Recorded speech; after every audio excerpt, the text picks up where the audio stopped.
Michel Polnareff révèle qui lui inspirait son tube Goodbye Marilou.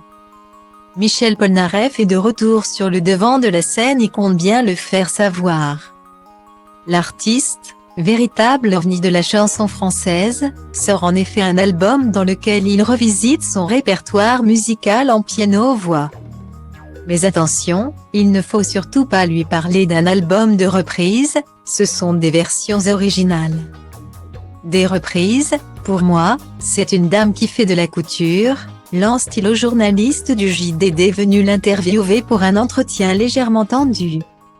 À l'image des récentes sorties médiatiques. Face à Philippe Manœuvre pour Paris Match.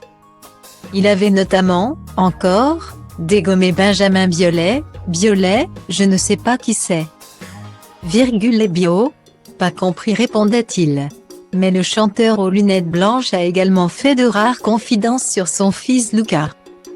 Un petit bonhomme fantastique qui vit dans des conditions étranges. Le journaliste du JDD l'a également interrogé sur ses inspirations américaines. Lui qui a vécu des années aux États-Unis avant de faire un retour inattendu en France. Qui débutera par un confinement de 800 jours au Royal Monceau, palace parisien. J'étais dans un confinement volontaire. Je ne sais pas pourquoi on appelle ça confinement. C'est un mot à la mode je pense. Quand on est confinement, plaisante-t-il dans les colonnes du JDD.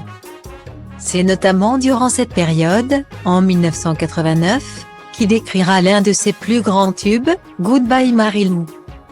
Mais qui est donc cette fameuse Marilou? C'est tout simplement une passion ainsi qu'une étonnante rencontre qui inspireront Michel Polnareff à écrire ce titre. Je suis fan du chanteur Ricky Nelson. Depuis tout petit, et sa fille se trouvait à l'époque au bar du Royal Monceau. Et comme il avait chanté une chanson qui s'appelle Hello Marilou, je m'étais dit tiens je vais écrire Goodbye Marilou. Elle le sait, elle était avec moi, raconte-t-il. Si la fille du chanteur et acteur américain s'appelait Tracy. Nul doute que le morceau du chanteur français est autant un hommage à leur rencontre qu'au talent de son père. Mais aussi un éternel tube.